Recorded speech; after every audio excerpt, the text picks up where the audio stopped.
Talking about the Yom Kippur War, what are your most vivid memories of covering that? Going across the canal with Sharon. That was the turning. I mean, the Israelis got attacked, and they were having a really bad time. And it really looked like they were losing, which is a whole long story of why that happened, why it surprised them, which it shouldn't have. And Israelis are still mulling that over. There was an anniversary. It was the 50th anniversary of the war last year, or this year? This year. And there was still all sorts of stuff being written about how it happened, how Israel was so surprised. Golda Meir would not call up the reserves.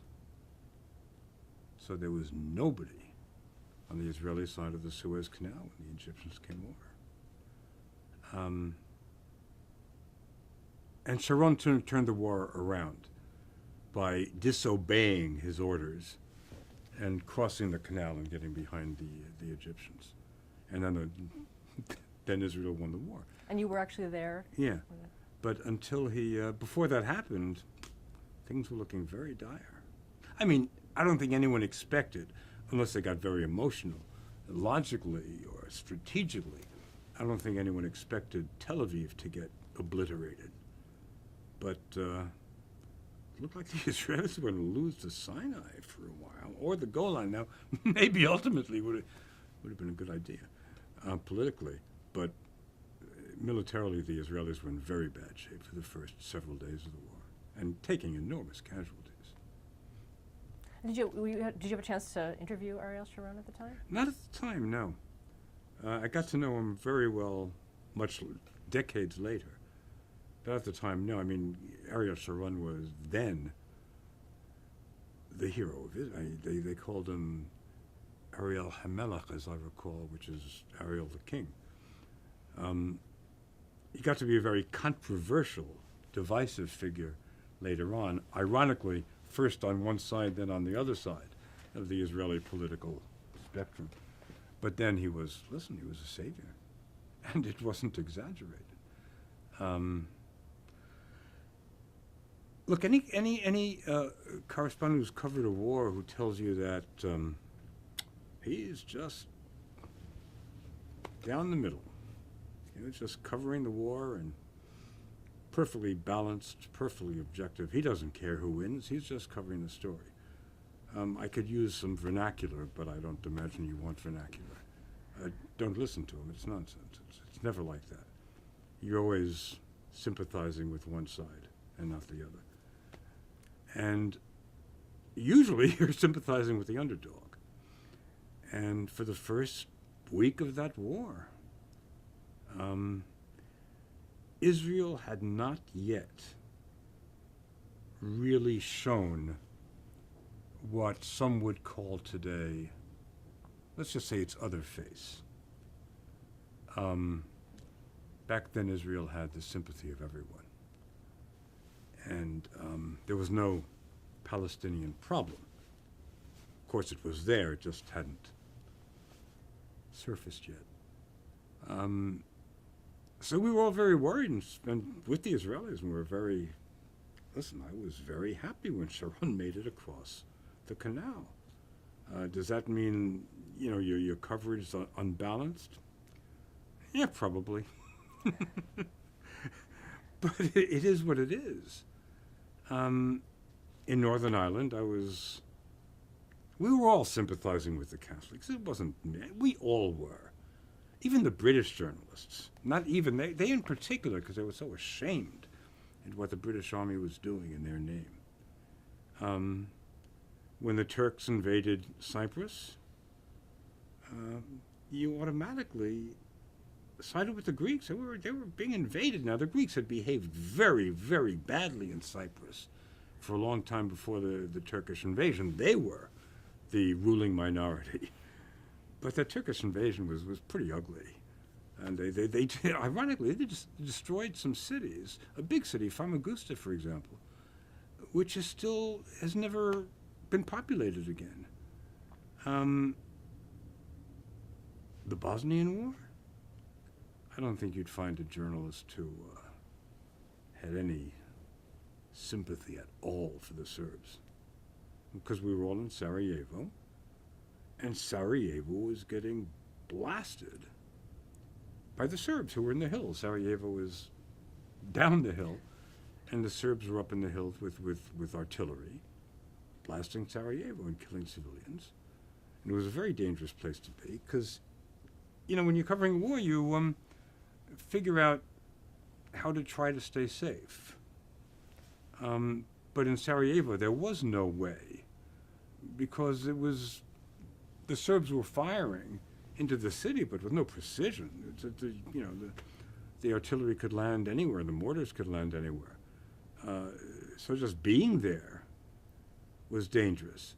So of course, when you're the side you're with that is getting shot at is the side you're sympathizing with. It comes down to that. Does that affect your coverage? Of course it does. Were you ever called on it? No. Look, frankly, in Bosnia, I think we were all the journalists who were there. All the journalists I knew who were there. We sort of felt like we were shouting at Clinton to get involved, because we knew, just by being there, that those Bosnian Serbs were very good at throwing artillery at civilians.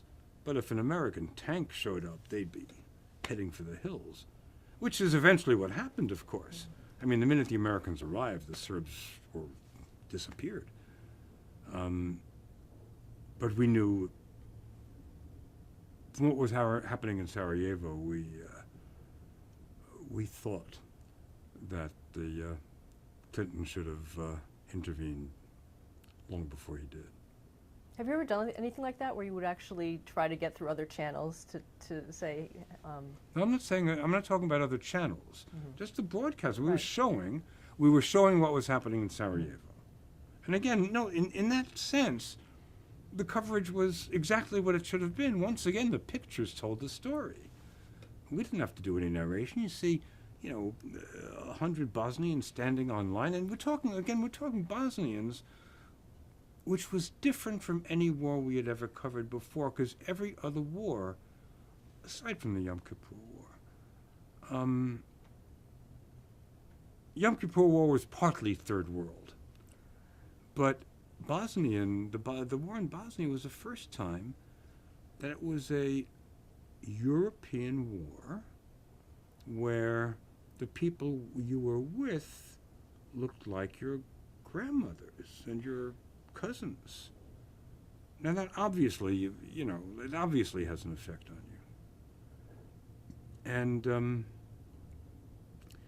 but just when you see 100 people standing on line to get water because there's no running water at home, and you see a mortar fall on them, and you see 10 of them killed and the others all bloody, all you have to do is show the pictures. But personally, what's going on in your gut is, come on, Clinton, get in here. These guys these Serbs aren't going to stand up to Americans. Which, of course, they didn't. Another war that you covered was the Portugal colonial war in 1961 to 74. So I guess you were sort of at the end of it, 74? We were in 74. I wouldn't call it a war. It was very ironic. When David Green and I heard that things were blowing up in Lisbon, we asked the foreign editor. We said, we want to go to Lisbon, and he said no. Again, there's some vernacular I could use. You don't want me to do vernacular, You do can. you? I can? Mm-hmm. Asshole.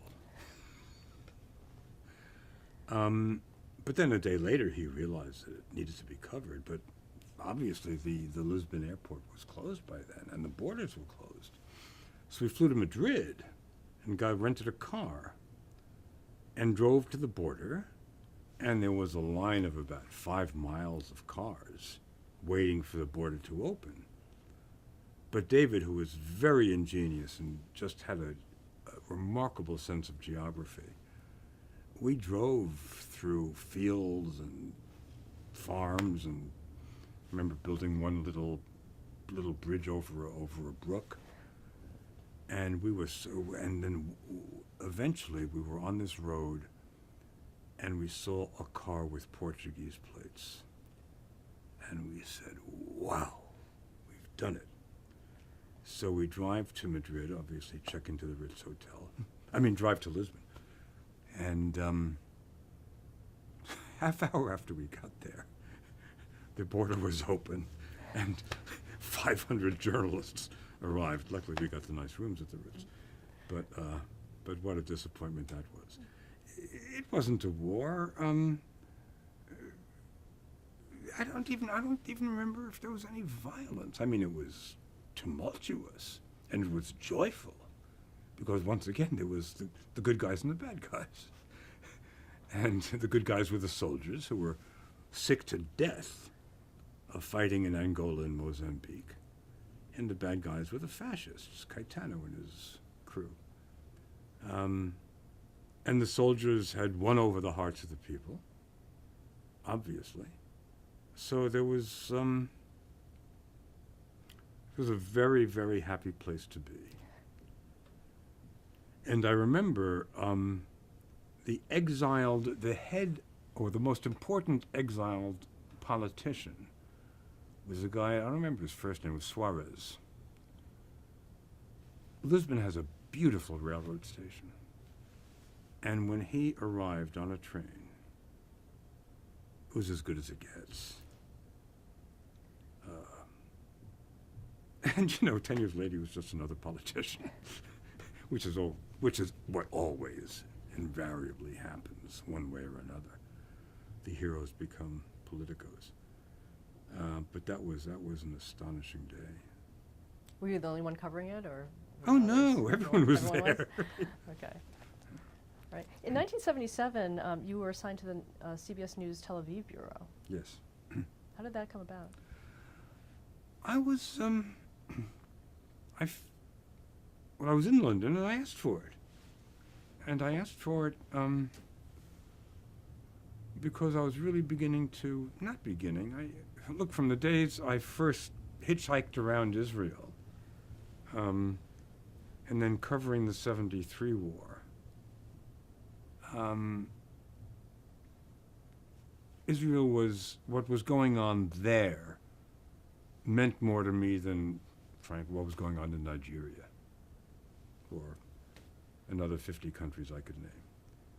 So that's where I wanted to be. And for once, when you've been in this game a long time, it really becomes a collection of when you were lucky and when you were unlucky. I was unlucky at the beginning of the 73 war. I didn't get to Israel for the first few days. But I was really lucky in 77, because very shortly after I got there, Anwar Sadat arrived. And that was a biggie.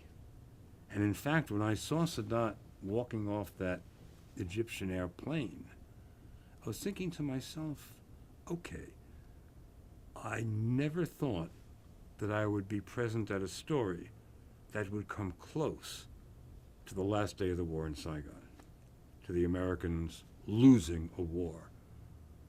And I was thinking, when I saw Sadat get off that plane, close call. It was big stuff. Now, how did you know? Did you have a lot of advance warning that this was going to happen? Several days. And you know who engineered that? You know who engineered that internationally crucial bit of history? Walter Cronkite. Walter Cronkite convinced Sadat and Begin to go on television, to be on his show. And that's when Sadat said, I'll come to Jerusalem for peace. And I don't remember exactly what Cronkite said. He was so, so cool compared to so many others. He didn't say, what did you say? He just pressed them until Sadat said, yeah, I'll do that. So that was it. Walter Cronkite organized the peace between Egypt and Israel. It was going to take years, obviously. And yeah, there has been peace between Israel and Egypt in a very, cold sense, but they haven't been at war again. Did you also cover Anwar Sadat's assassination a few years later? Oh God, no! I was in the State Department, and it was happening while the morning news was on the air. So I was standing in front of a live camera, and a reporter in Cairo was live, and she reported that Sadat was dead. First, I mean, it hadn't even been suggested on the wires. She reported that Sadat was dead. And talk about being emotionally ambivalent. I mean, God knows I didn't want Sadat to be dead. But I knew that if she was wrong, she was dead. You don't blow it on a story like that and survive. He was dead. And then I went over to Cairo and covered the funeral. And nobody was there. It was remarkable. That's when you learned how the Egyptians really felt about Anwar Sadat. Nobody was there. And then you remember how people, the masses at the Nasser funeral, nobody showed up. Begin was there. And something actually, memories, something amusing happened. There was had a walk from somewhere to where the funeral was to be held. So Begin was walking, obviously flanked by an awful lot of security. And I was walking on the sidelines, behind the flanks. And we knew each other well. Begin and me, I'd interviewed him many times. And we had a strange sort of personal relationship. And he caught my eye and waved me over. So the security guys let me through. And Begin said to me, "Simon, you never thought I'd be burying him, did you?" Wow. So talk about the day-to-day, your day-to-day life at the Tel Aviv Bureau. How was the Bureau structured and? Well then, there was only one place you could satellite from, which was in Herzliya, which is a suburb of Tel Aviv. You couldn't satellite from Jerusalem. You couldn't satellite from downtown Tel Aviv. There was one company that could do satellites. Now, we were shooting film then. Hadn't gone to tape yet. And remember, Sadat came and that was enormous. But that story stayed alive for months as they were negotiating the beginning of the peace process, whether, everything leading up to Camp David. And then between Camp David and the peace treaty. So we were satelliting. I mean, we were doing stories. I don't know if it was almost every night, but several times a week. But they weren't stories that took you out to the field. It was a political story. So you were basically just making phone calls all day, find out what was going on, and then going out to what we called the studio where you could satellite from. And then the film would be put in what we called the soup. The film would be developed. And that was wonderful, because that meant that for 45 minutes, nobody could bother you. So you had 45 minutes to write a script, which is a long time compared to what you do now when you've got to do stuff live. And we would do so, for day after day after day, or night after night, because we'd satellite at 1 in the morning. I'd be standing in front of a tree doing a stand-up. And, people made a lot of fun of me, which was fine. I mean, it wasn't vicious. It was Simon's tree. There he is, the foreign correspondent standing in front of a tree. But that's how it was then. And I stayed there until 81, when the powers that be asked me to go to Washington and cover the State Department. Before we leave that, did you have a lot of dealings with the PLO, Nasser Arafat, at that time? No. No.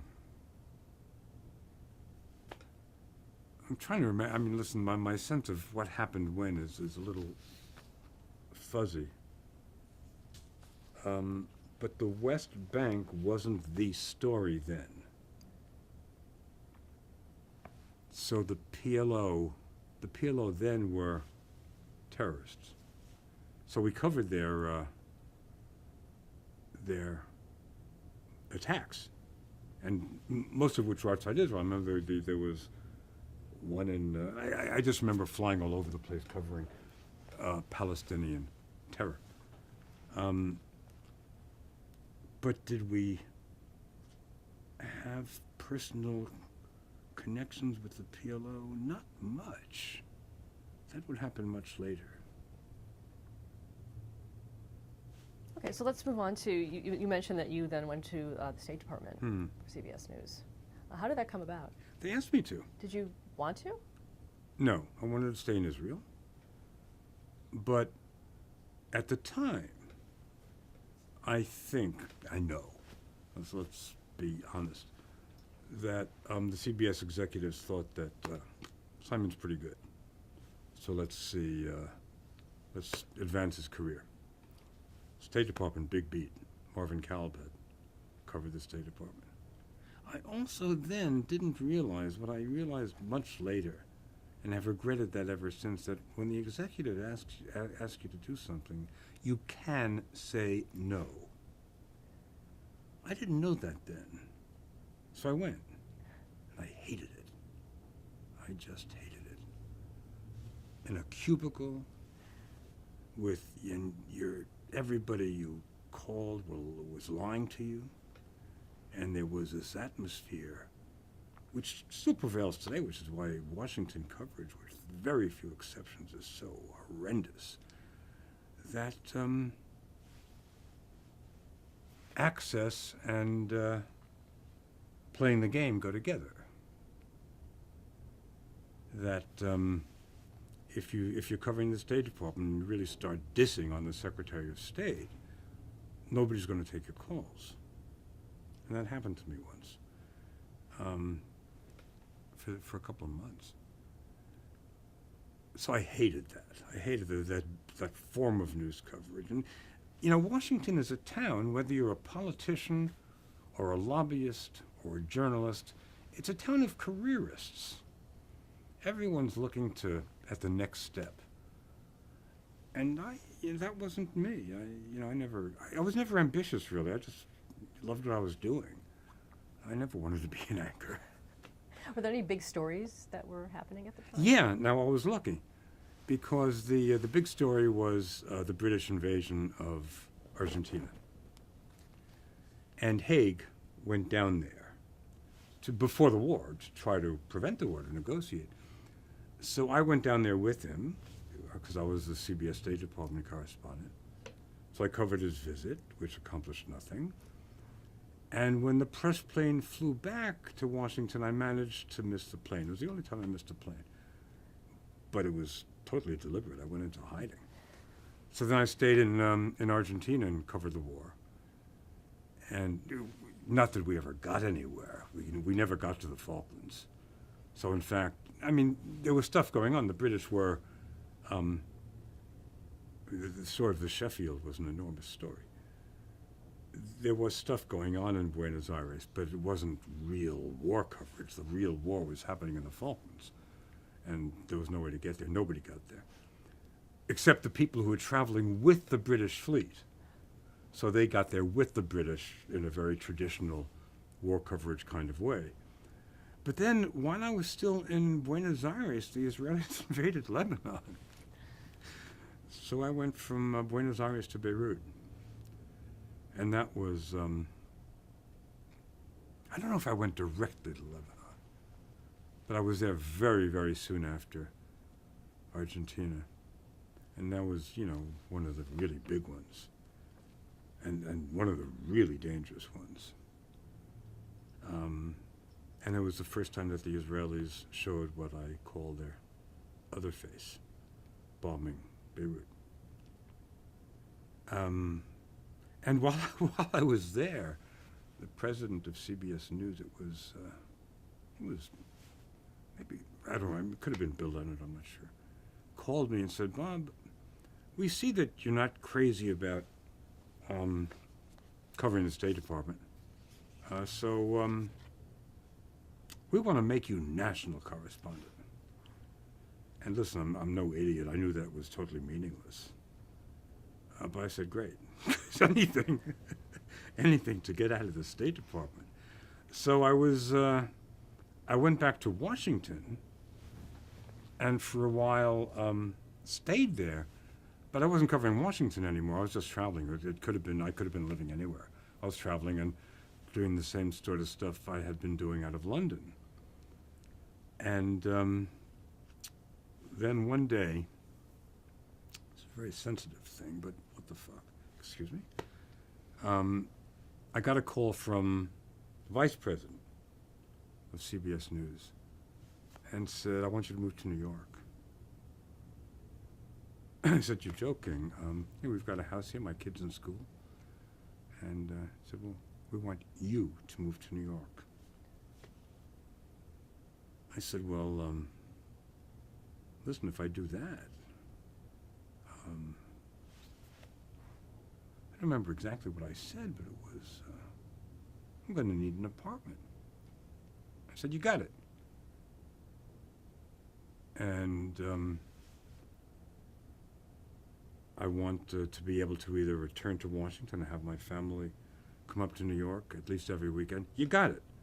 I knew that something was going on that I didn't know about, that for some reason they wanted me in New York.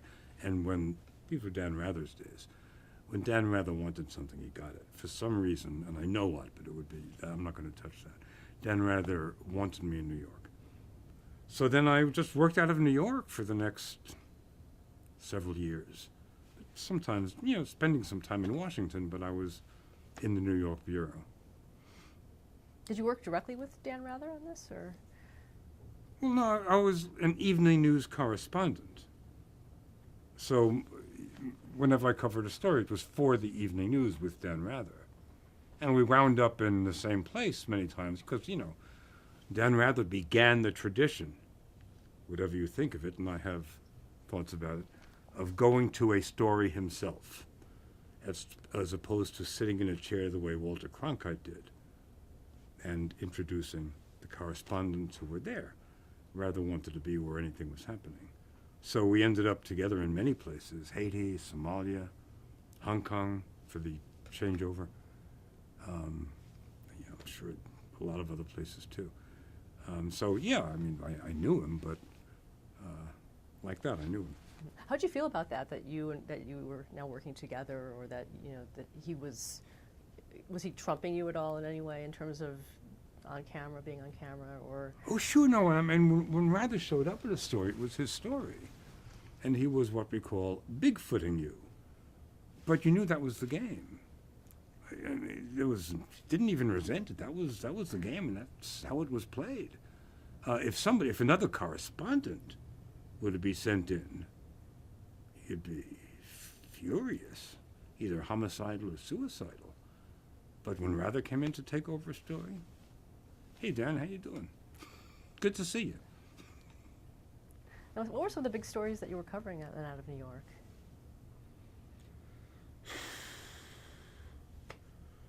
Franco died in 80.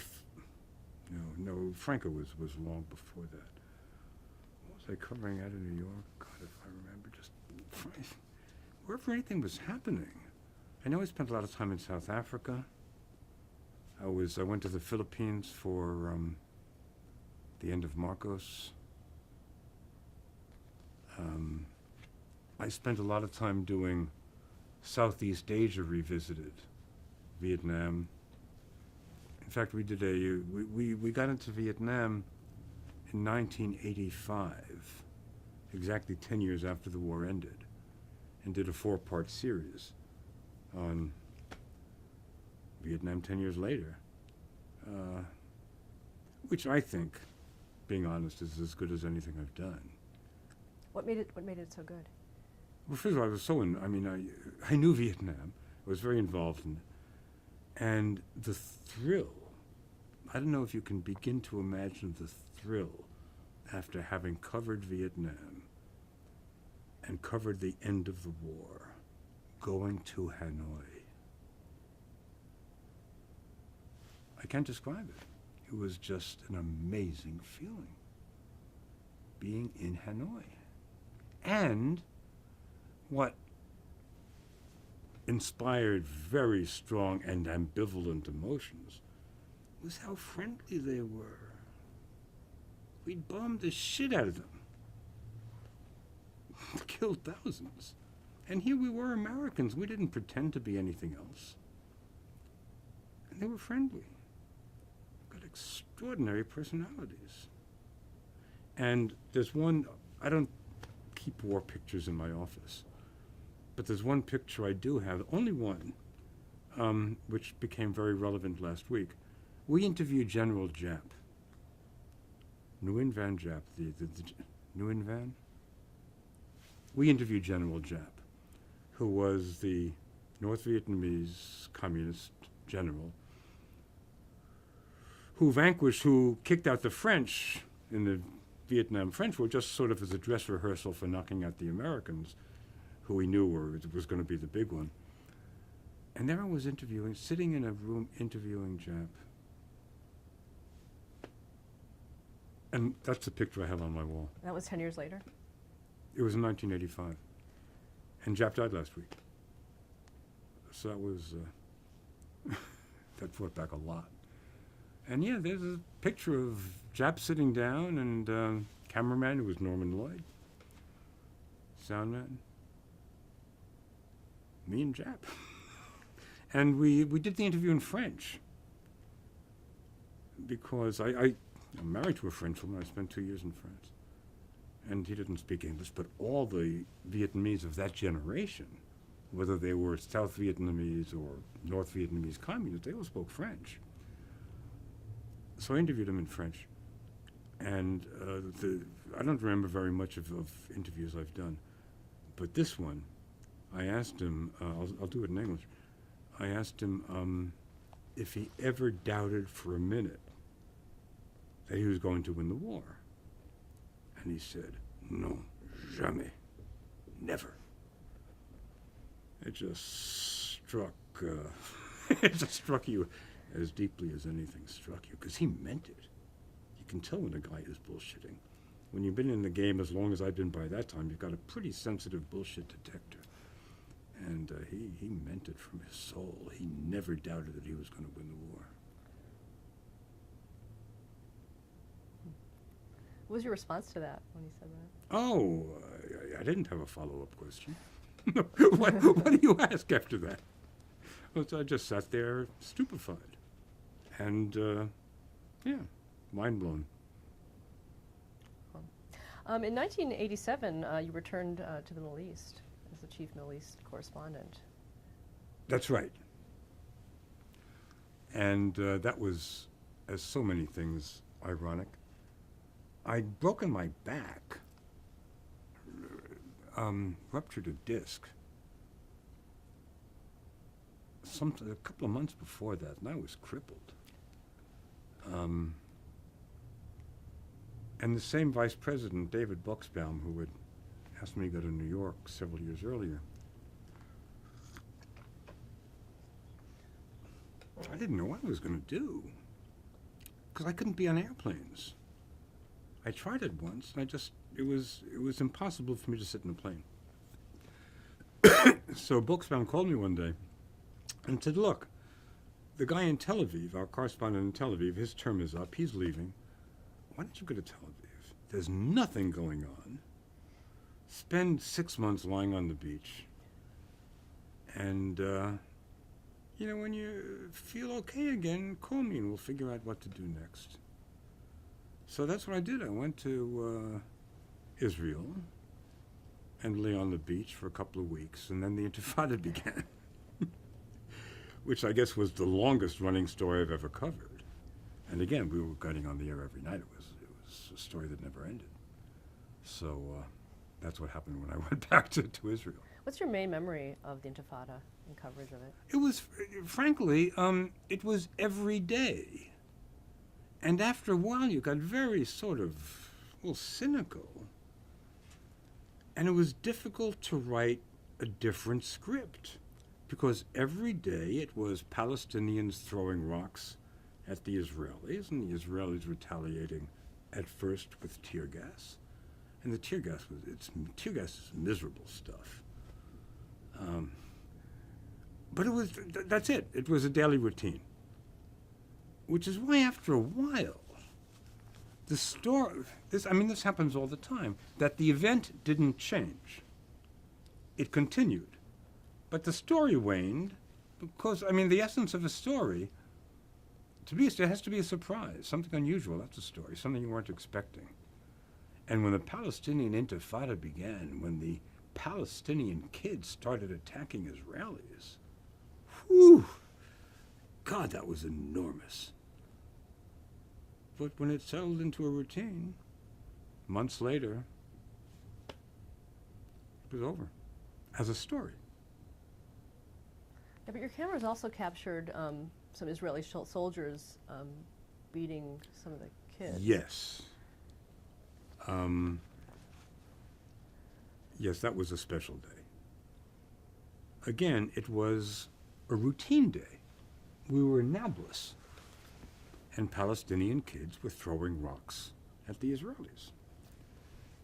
And then a bunch of Israeli soldiers, 5 of them, I think, started chasing the Palestinians. And the Palestinians ran up a hill, long, steep hill. And the Israeli soldiers ran after them.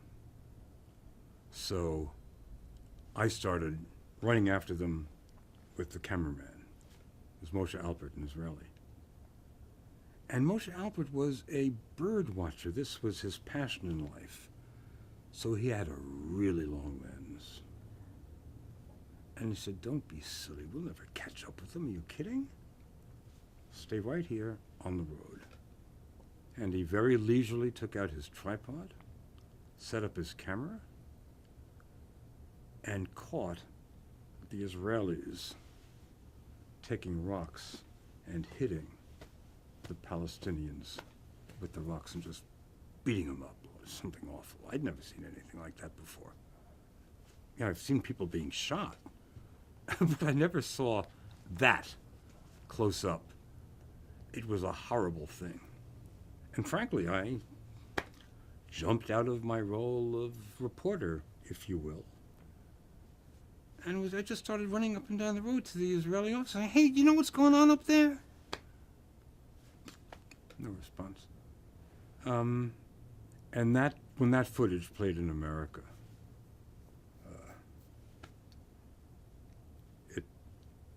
shall I say, had a strong reaction. Oh, let's say strong reactions from different facets of American society. But it got to be pretty famous and infamous, that footage. And Moshe Alpert was told by Israeli soldiers never to show his face on the West Bank again or they'd kill him. I had security around my house. And it was like that for some time. So they didn't know that you'd actually shot that? Did they know that you'd shot that? Or did you have to sneak that footage out? No, but I'll tell you. No. They couldn't stop us. There was a censor. There was always a military censor. Now, if you shot a story and showed Israeli tanks with their identifying numbers or Israeli warplanes, anything that is a military secret, the censor would kill it. And frankly, I had no problem with that. But sometimes the censor would, as any censor, would overstep that boundary and censor stuff that he didn't like. But we didn't even submit this to the censor. What would he have done if we had? He probably would have tried to kill it, which means he probably would have just shut down the satellite because it was so So incendiary, that footage. But we also, and Frank, we didn't even think about it, but in retrospect, if there was no way he could have kept it off the air forever, even if he had closed down the satellite that night, it wouldn't have been any less powerful if we had broadcast it the following week. And he also wouldn't have had an argument, because there was nothing secret there. It was Israelis doing stuff that looked very ugly. Did you eventually not have to have this security anymore? Yeah. Yeah. It went away. Everything goes away eventually. In 1989, did you cover Tiananmen Square? Yeah. Talk a little about that. Once again. I mean, look, again, I'm repeating myself, but a story by definition is a surprise. It's something you didn't expect. Now, I'll tell you something about that in a minute. The Chinese rising up? Phew. So I was over there in a flash, and I made a really big mistake, which I think I haven't done since. No matter where you are, no matter what the situation, never, ever try to predict what's going to happen. Because the Chinese demonstrations were so massive. I mean, when you climb to the roof of the Beijing hotel, I mean, and the avenue there was a very, very wide avenue, wider than the Champs-Élysées. And there were just millions of people. So I said, the Chinese will never be able to put this genie back in the bottle, which 3 weeks later they did. Never, ever, ever, ever try to say what's going on. I mean, you can have your own opinion, but never say it. Nobody picked me up on it because I think everyone was saying that at the time. But I felt pretty crummy. And then the army came in. We covered that. And Tiananmen Square itself became a hospital, a tent hospital, because the army was killing or injuring protesters all over the place. And their colleagues, comrades, carried them to Tiananmen Square where they had medical facilities set up. So we did a lot of coverage of that. Did you have that kind of access? Was the Chinese government allowing you to do this? There wasn't that degree of control.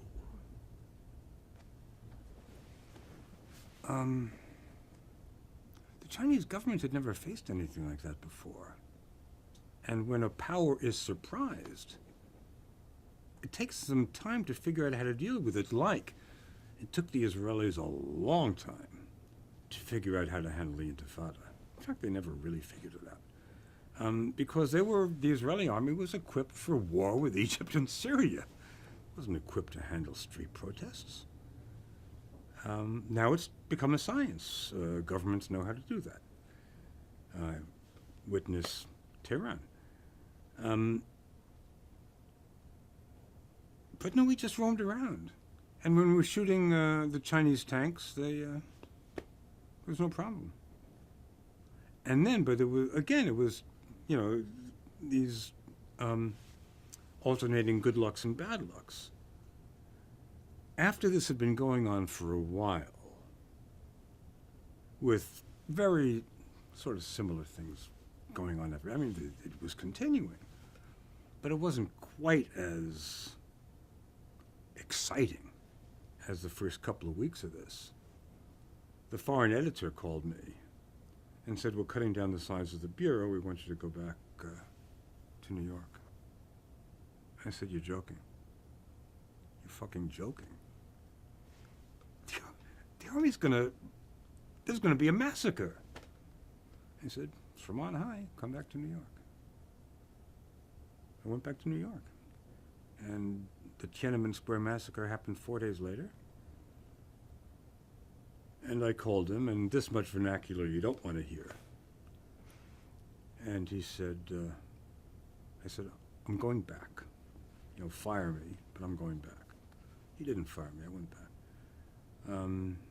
But I'd missed Tiananmen Square, which is another thing. I wake up at 3 in the morning. How could I have missed that? Were you able to get the story though once you got there? Or was Oh, it sure. kind There of was a lot something- going on, and there was a lot to cover. There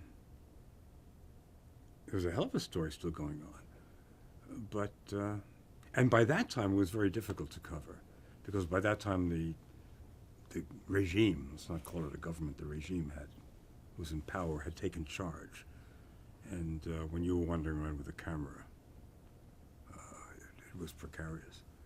But yeah, no, it was still an enormous story. But I missed Tiananmen Square. It's one of the biggest things I ever missed. Another really big thing we want to talk about is the Gulf War and your Mhm. experiences there. Can you talk about that? In general, I think we'll want to go Okay. specific, Okay. but your the Gulf War, we were there for a long time because Saddam invaded Kuwait in August, I believe. So we went first to Jordan and then to Saudi Arabia, because the Americans were building up in Saudi Arabia. So the build-up, obviously they were building up to kick Saddam out of Kuwait. So we covered the build-up, and the build-up lasted 6 months. did you think it would actually turn into a war? Oh, yeah. Yes. At the same time, I didn't for a minute believe the American line. Because the American line and all these chatterbox reporters in Washington with their Pentagon sources were talking about what a tough war it was going to be, how these battle-hardened Israeli troops who had,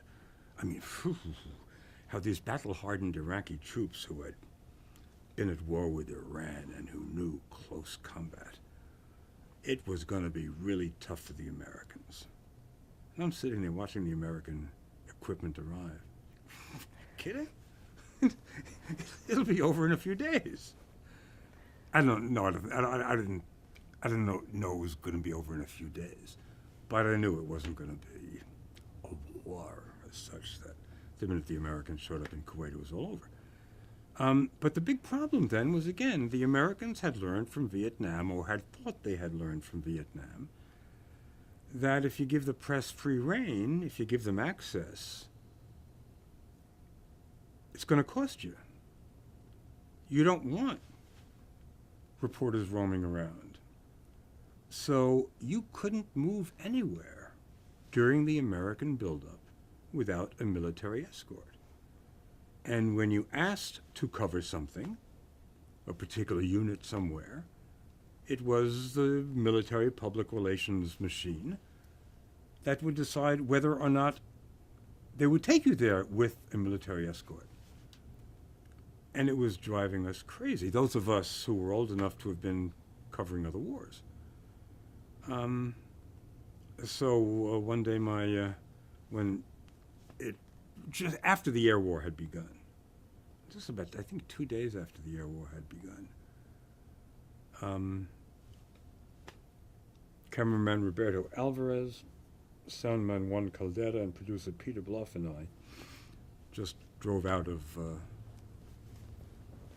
where were we, in Dhahran, and drove up to the border to see what was going on without a military escort, because the military never would have taken us there. And we paid for it. You know, we got captured and spent a few very uncomfortable weeks.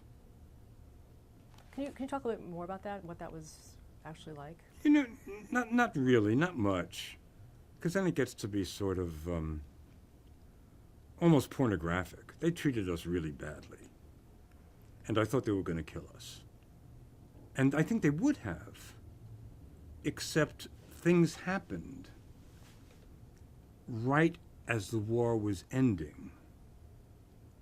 Political things, which I can talk about.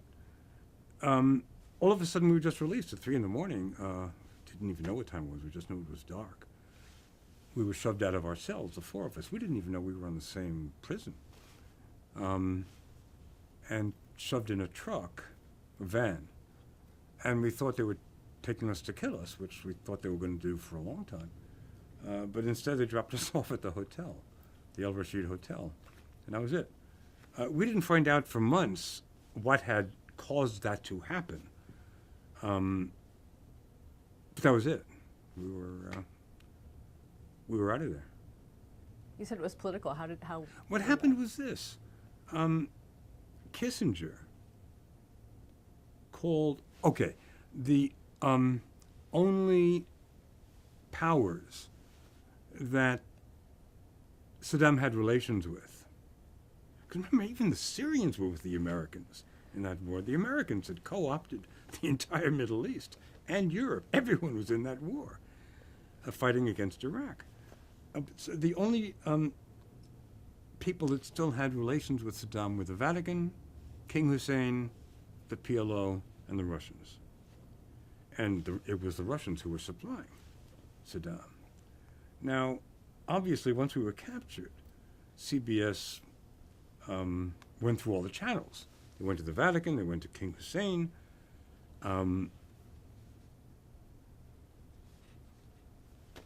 But the Iraqis didn't give a damn Saddam didn't give a damn what the Iraqis or King Hussein or Yasser Arafat thought.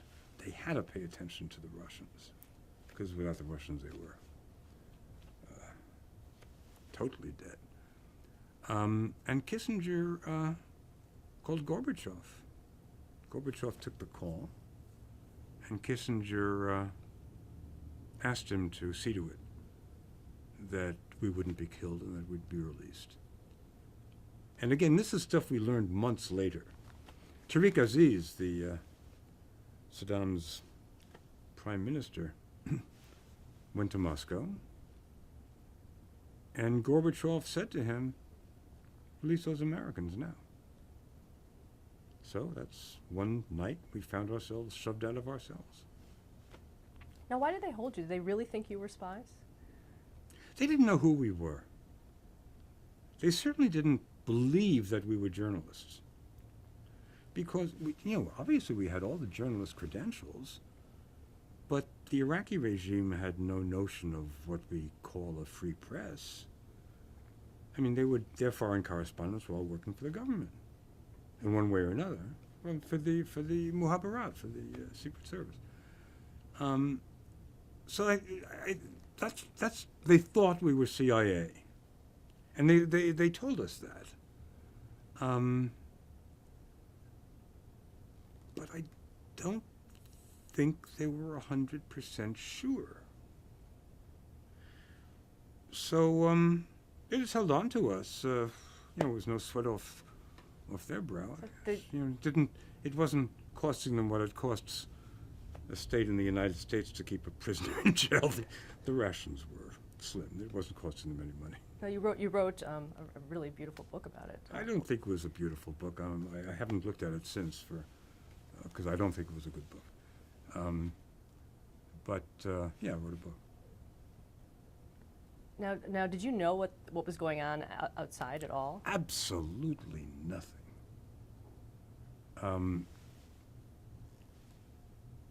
I was in a cell that was completely dark. So you didn't know when it was day and when it was night. We were starved. One piece of bread a day. And aside from the guy who came once a day to put a piece of bread through a slit, and another guy putting some water in, that was it, aside from interrogations.